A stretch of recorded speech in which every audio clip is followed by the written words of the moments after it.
Cindy Kelly. This is November 17, 2016 in Chicago, Illinois. And I have with me Kennette Benedict. And the first thing I'm going to ask her is to say her name and spell it. Kennette Benedict, Kennette, Benedict, Benedict. Great, thank you, Kennette, for being here. Why don't we start with just a little something about who you are and why we've invited you here today. I'm currently the senior advisor to the Bulletin of the Atomic Scientist. Before that, for 10 years, I was the executive director and publisher of the Bulletin and helped to bring it into the digital age and bring the issues of climate change to the table as well as those of nuclear weapons. Great. And I guess our main purpose here is to talk about the origins of the Bulletin in the context of the Manhattan Project and the work done here at the University of Chicago, as well as elsewhere, on the first atomic bomb. Yeah, the beginning of the bomb was at Chicago. The metallurgical lab was here, actually in the main quad. You can go and see it yourself today. And the people who were involved, John Simpson, who was the head of department, was one of the leaders in the Manhattan Project, worked with Fermi and others, with engineers here. James Franck was a chemical engineer who had worked in Germany, who had fled Germany and Austria and came here. And so these people were early on thinking about the bomb, and when the project went to Los Alamos, they were left here still to, because the design elements of it had been already completed, and really a lot of the engineering was what was done at Los Alamos, along with some theoretical work, but most of the early parts of it were known by the time Los Alamos was set up. So the people at the metallurgical lab began to think about what the consequences were going to be of this really huge use of nuclear energy in a military application. They were asked by the president to put together a report in June of 1945. This was even before the bomb was tested in Trinity in New Mexico. And as they thought about it, they understood the ramifications of this use of energy and were mindful of how much havoc it would wreak on a city and how many people would be killed, how many would be sickened. They knew less about the radiation, but they understood the kinetic potential of this weapon. And they wrote a report where they said, we as scientists have worked hard on this bomb. We know probably the most about what its effects are going to be. We aren't politicians. We don't pretend to be the ones who will make the policy decisions, but as citizens, we feel it's our responsibility to tell the world how dangerous this new weapon is. So they signed a report, drafted a report.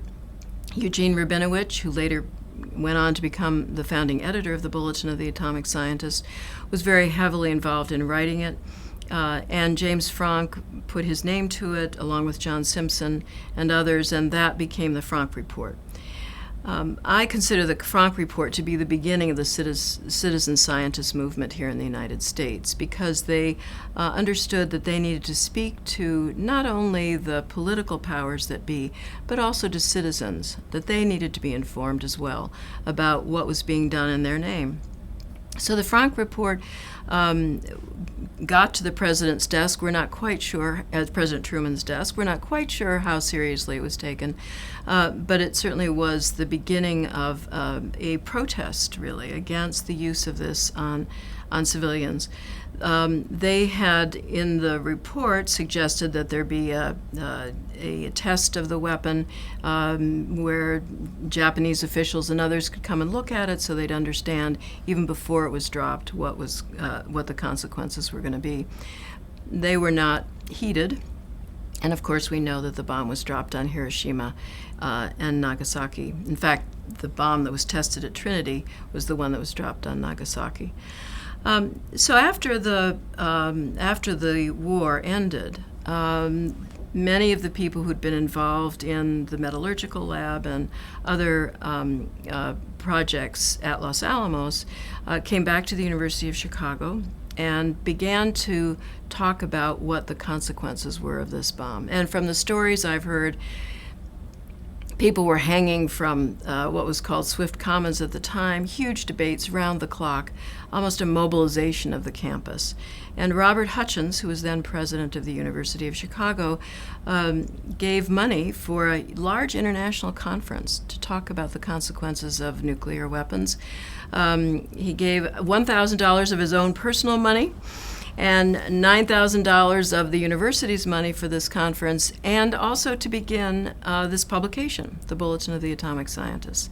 So it was a major effort by the scientists to speak to the world beyond the university and beyond the laboratories where the bomb had been conceived and developed. So it was an exciting time in the sense that the scientists, who of course were the ones who presented this idea to President Roosevelt in the first place, Albert Einstein and Leo Szilard, had told the president about the possibility of this incredible bomb. And they did it in good faith. They knew that the Germans certainly had the intellectual capacity, if not the engineering and resource capacity to make a bomb. Many of them had come from Germany. Leo Szilard from Hungary, Edward Teller, who was at the University of Chicago during this period, and others had fled Europe knowing the horrors of Nazism, and were very concerned that Hitler's Germany would get the bomb first. And for them, if that had happened, that indeed would have been, they thought, the end of civilization. So to participate in the war effort in this way, I think, was not only meaningful, but they felt the right thing to do. But once the bomb was made, they finally understood this was no longer under their control. This was going to be used by politicians and others who may not understand the full consequences of just the pure destructive power of this thing. So it was a time, I think, in those very early years or months really, after the war, in October and November, where there was huge ferment, especially at the University of Chicago, where everyone came back, saw what had been done in their name. Some who had gone to Hiroshima after the bomb was dropped, 2 or 3 weeks afterwards, Robert Serber especially, were appalled at what they saw, and came back feeling ambivalent at best, maybe horrified at worst. Bob Wilson, who was beloved by many here and who later became the director of Fermilab, who had been a graduate student working at Los Alamos, was really quite depressed afterwards. And he describes that depression. He was really horrified and gave up working on weapons after that. Went back to work on particle physics and the peaceful uses of this new form of energy. And Fermi himself never really got involved in public policy issues. He, I think, felt that it was almost too difficult for him. He loved the science. They all loved the science. It was a heady time for physicists. But I think after seeing how this bomb was used and how indiscriminately it could kill so many thousands of people, I think they felt that they weren't quite sure whether they'd done the right thing, and avoided it, really. Avoided the very knotty problems of the use of nuclear weapons, and after that. So it was a very difficult time here. And in the pages of the bulletin, I think you'll see some of the wrestling with conscience that many of these scientists were engaged in, and used the bulletin as an outlet for that discussion.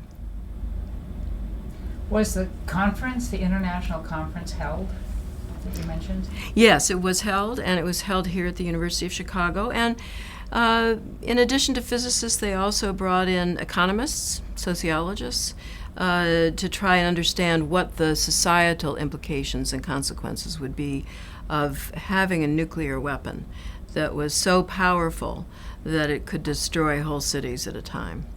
How are you even going to think about using this as a military weapon? It was beyond really anything that people had seen in the past. They understood that. They early on understood there was no defense against it, no military defense.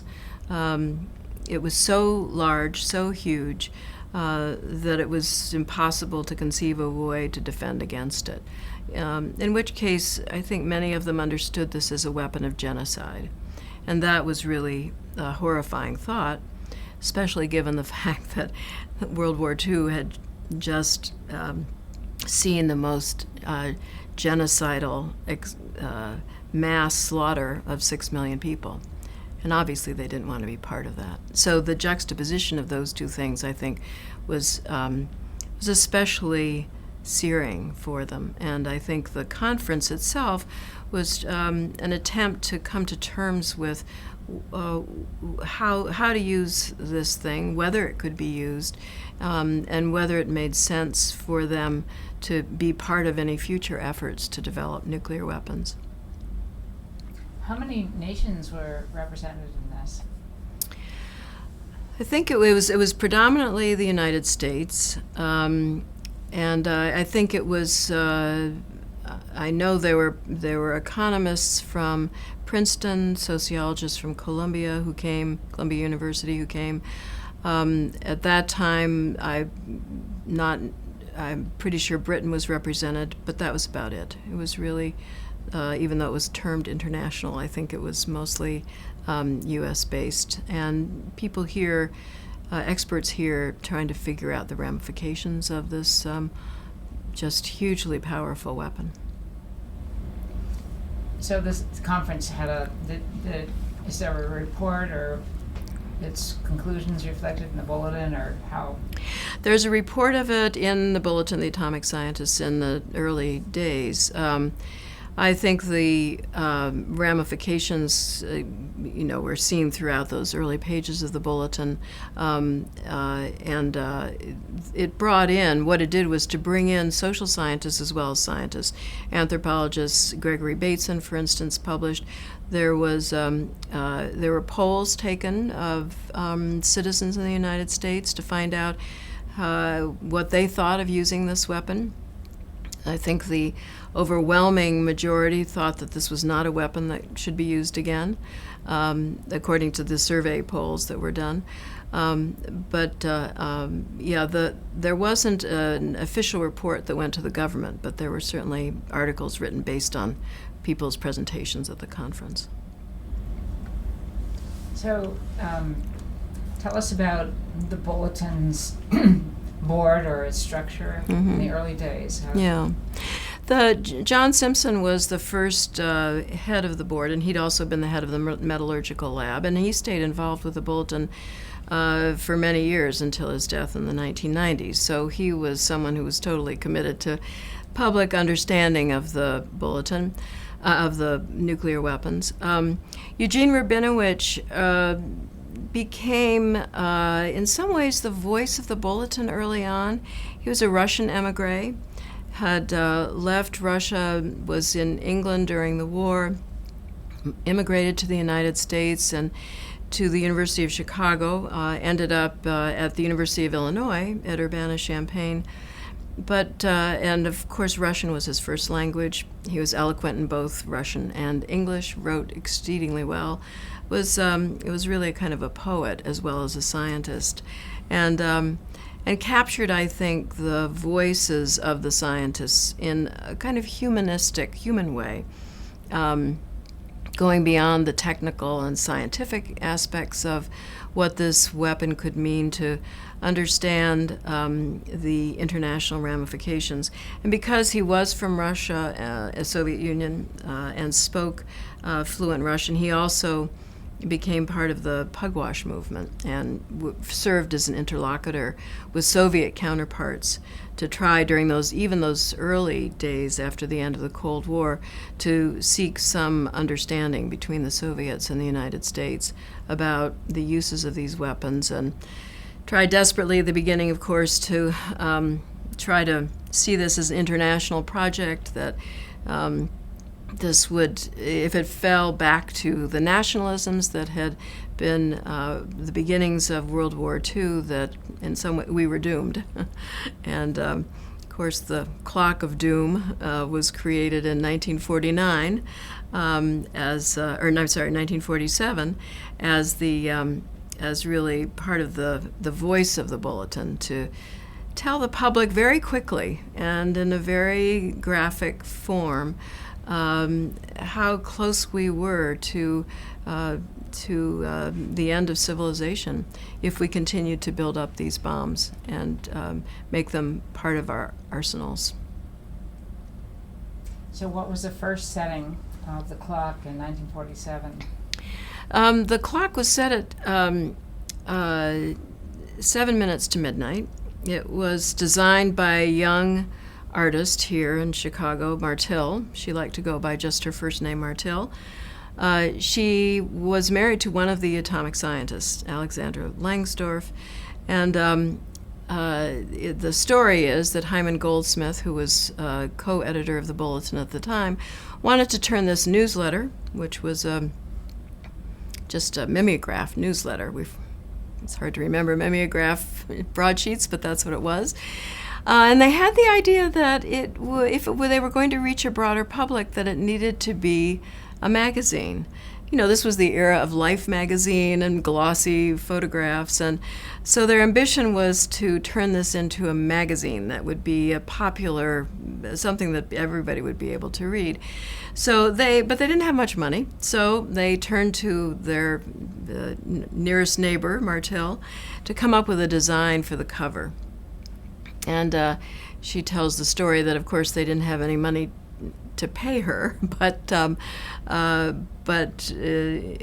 she was happy to be part of the project. So, and she thought about putting on a cover of uranium symbol, lots of different things, but came up with the idea of a clock because she had also been part of these discussions on campus and felt the urgency that the scientists were expressing, that they were very worried that the president and politicians, military people would see this as something that they could use to their advantage, and they really wanted the public to know. And they also saw that, secrecy was how the bomb was born, and secrecy would keep the bomb from being understood by the broad public. So this urgency is what she wanted to represent. So she came up with the fourth quadrant of the clock, and as she said, well, I set it at 7 minutes to midnight. I mean, it just looked good. So that was the beginning of the Bulletin's clock. And then they used the clock on the cover. They changed the color of the cover, but they kept the clock on the cover for many years. And that was the design, and the clock, in a sense, took on a life of its own after that. So with the Cold War buildup of the arsenal and standoff between the USSR and the USA, how much did the hand of the clock move closer to midnight or not over that time?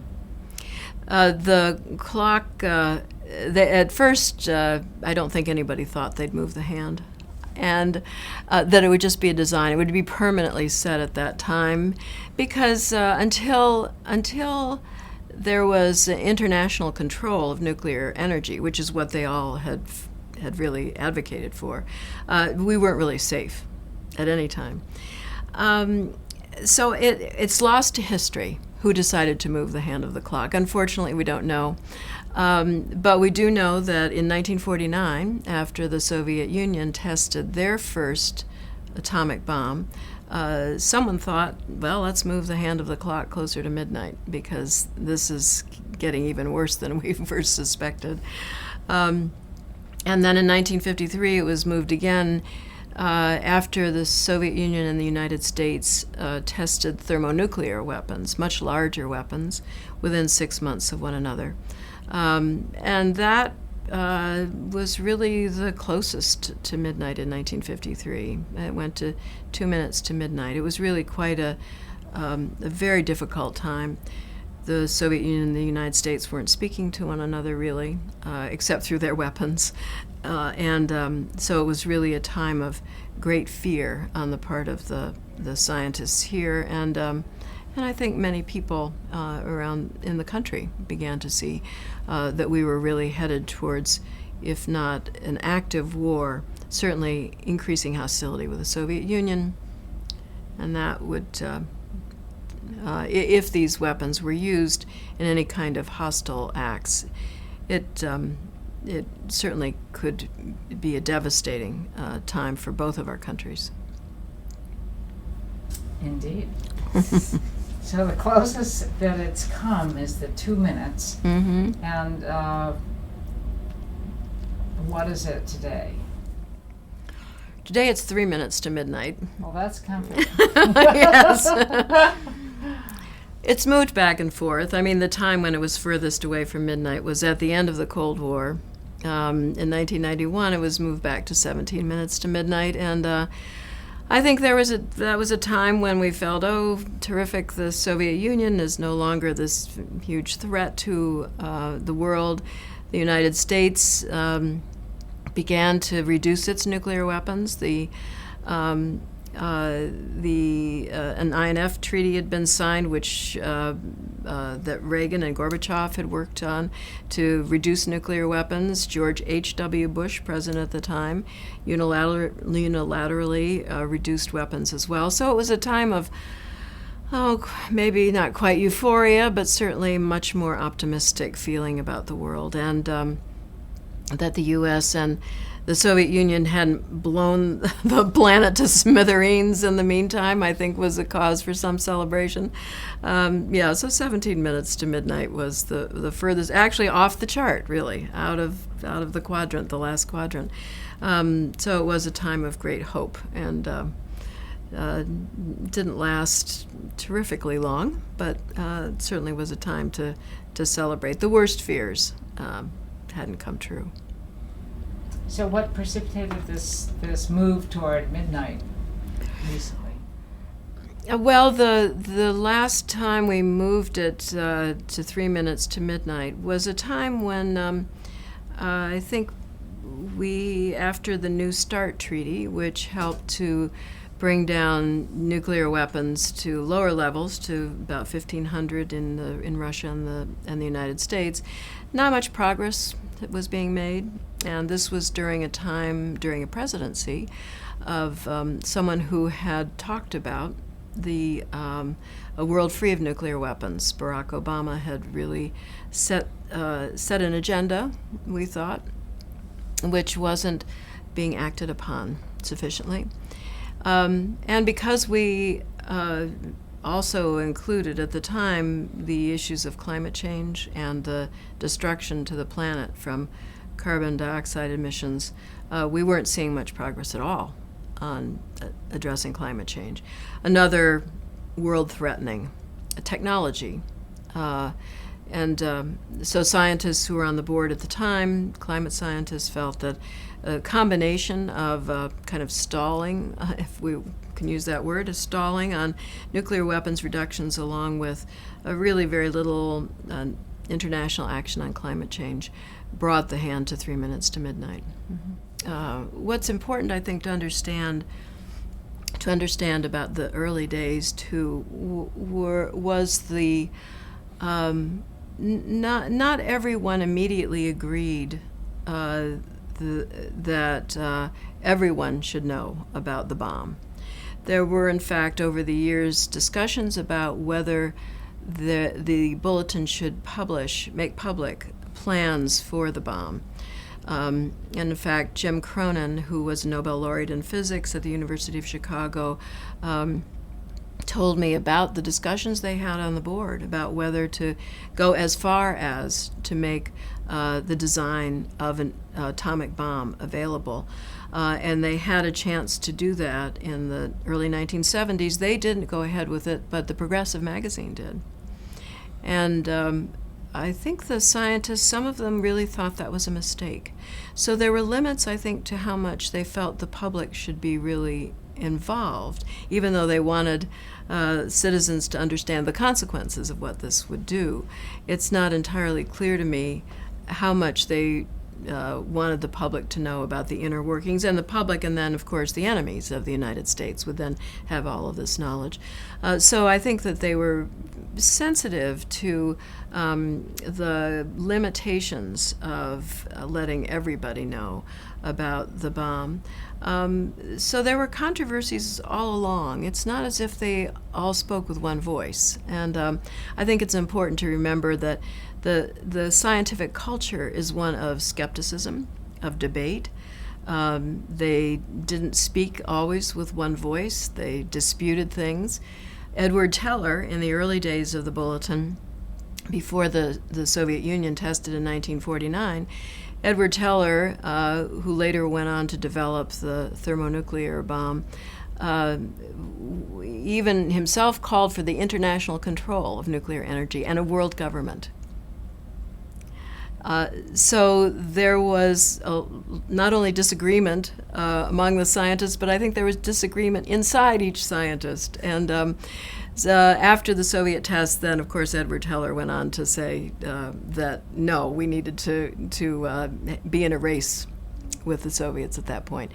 But it was a time of exploration of every conceivable idea, and of course it was happening at a time when the United Nations was being formed at the end of World War II. So there was great, I would say, optimism in some ways about the ability to control this really powerful source of energy, which was in some ways the good part. And almost I wouldn't say, a naivete perhaps about what could happen and how countries could come together to exploit the best of this new source of energy. So it was the scientists, though, at one point said after a few years, this is hard work. We'd like to go back to our labs, thank you, and our benches, and we'll be with you, citizens. But it's really up to citizens to decide what to do with this really horrible weapon, it's not clear that we can always be at the forefront of this movement. It was an interesting moment, I think, probably about 1949-50, when they realized that this was full-time work. And they had lots of other interests, including science. Some of them went on, of course, to do great scientific work. But I'll remember especially Paul Doty, who was at Harvard, who was a chemist, who probably could have and would have received a Nobel Prize for his work in chemistry, but felt that the world was in such danger from this nuclear standoff between the Soviet Union and the United States that he devoted his life to working with the Soviets and scientists here in Pugwash and other U.S.-Soviet meetings to try and bring about some understanding and try and develop treaties and limits on nuclear weapons. So different scientists played different roles. They weren't of one mind. Some of them sacrificed their scientific careers, really, for a life of public service in a different way, public service for the common good. Have you seen trends in the attitudes of scientists with respect to their comfort level of being involved in the politics? As you mentioned, at 49 seemed to be one turning point where people tend to retreat back to the comfort of the scientific lab, and of course they were devoted scientists. Absolutely. So that's understandable. But what about over time? Does it go up and down, or is That's a good question. Trends? Yeah, I don't know if I can point to any trends. I think, though, that the debates about climate science have again tested the scientists because many of them, I think, felt in the 50s, 60s, when the Bulletin was publishing articles about climate change, that if they laid out the science that would be enough. That to understand that carbon dioxide emissions were creating this warming effect and it's polluting the atmosphere, really, that as soon as they laid this out, that clearly people would understand it, and then they would take action. So I think it's taken them some time to figure out that you need to do more than lay out the science, and you need to lay out the science in ways that people can understand. But I think, again, there people have been somewhat frustrated because they feel ordinary citizens don't even have the basic scientific information to understand what scientists are saying. So it's been difficult. I think the climate scientists have looked to the atomic weapons scientists, the scientist movement of the early of the 1940s, as a model for what they might do now. But I think it's taken them a few years to understand that just laying out the science is not always enough. That's a good point. Mm. Very good point. Mm-hmm. Would you, if you, you've mentioned several names. Mm-hmm. If you had to define the pantheon of the founding fathers of this of the bulletin, who would you mention? You mentioned Rabinowitz, and Mm-hmm. who was on your short list of the greats? Mm-hmm. Well, Eugene Rabinowitz, really the editor for many years until he died in 1973. Hyman Goldsmith was involved at the beginning as well. He died only a few years after the Bulletin was founded and was so not around. But John Simpson was clearly a little-known name, actually, compared to someone like Robert Oppenheimer, of course, and Albert Einstein, even Leo Szilard, who was involved in the early days, and Edward Teller. All of these names, I think, are relatively well known. But John Simpson was, in a way, kind of an unsung hero. He had organized the metallurgical lab where the designs were made, and then was a constant presence in the scientist movement from the University of Chicago, and stayed here and worked, raised money for the Bulletin, drew other scientists into the Bulletin, and was well loved by many. A little bit like Robert Wilson, who went on to head Fermilab. So there were some folks who were still continued to do science, but who worked extremely hard to make sure that the public knew. There are also social scientists. Robert McCormick Adams, who later went on to become provost of the University of Chicago, was also involved in the early days. And the others, if you look at the masthead of the Bulletin, and if you look a little bit at the organization of some of the groups that emerged after it, included wives of the scientists, who were very active, who, were not paid usually. Martel is the foremost example, who's the artist who comes up with the design. Bob Adams' wife, Ruth Adams, who later became the editor of the Bulletin, was twice editor of the Bulletin, also worked with Joseph Rotblat, one of the only scientist who walked away from the Manhattan Project and went to England. She worked with him and Eugene Rabinowitz to develop the Pugwash movement, which was the scientific movement, international movement, to help bring about bring about disarmament. So yes, it's scientists you don't hear much about, but you even hear less about the wives and the women who worked on the scientist movement, who were kind of the guts and who made things happen, really. So it was an interesting social movement, all hands on deck in all sorts of ways. That's great. And what I'm familiar with the Union of Concerned Scientists. Can you talk about groups that might have been spin-offs or copycats, that were inspired by the Bulletin? At the time that the Bulletin was founded, right after the end of World War II, there were several groups that came about.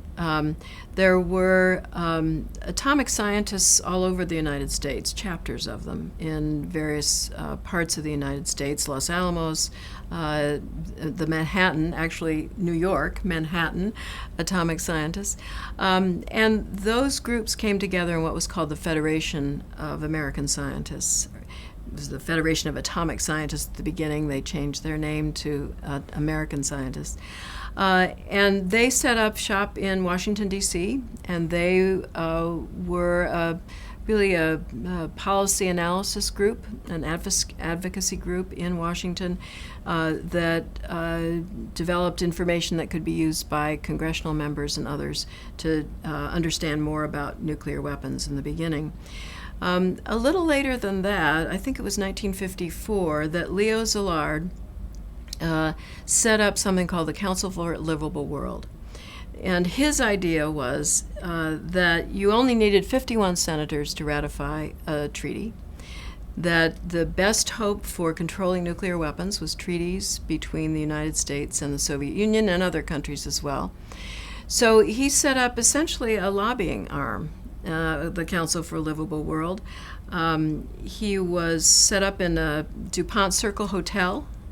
There's a plaque over the water fountain that lets you know that Leo Szilard made that lobby his office, and he lobbied hard. He lobbied congressional members and especially senators.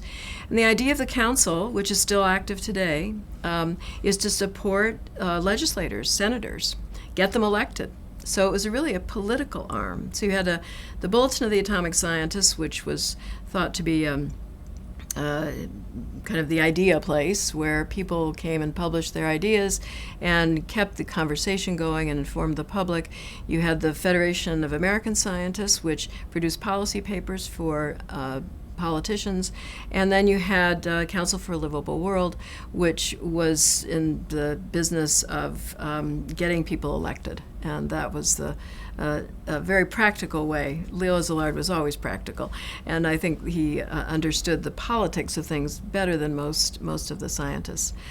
The Union of Concerned Scientists was formed later in the mid-1980s by students at the MIT, and grew out of protests during the war and also the nuclear freeze movement later on. So it really became a voice of scientists to talk about a broader range of topics, not only nuclear weapons, but even military research during the Vietnam War, and then the problems of the Strategic Defense Initiative, the Reagan Star Wars and ballistic missile defense. So they took on a broader range right away, broader range of topics, and have gone on to become a membership organization. So much more geared towards getting everybody involved in thinking about a number of science-related topics.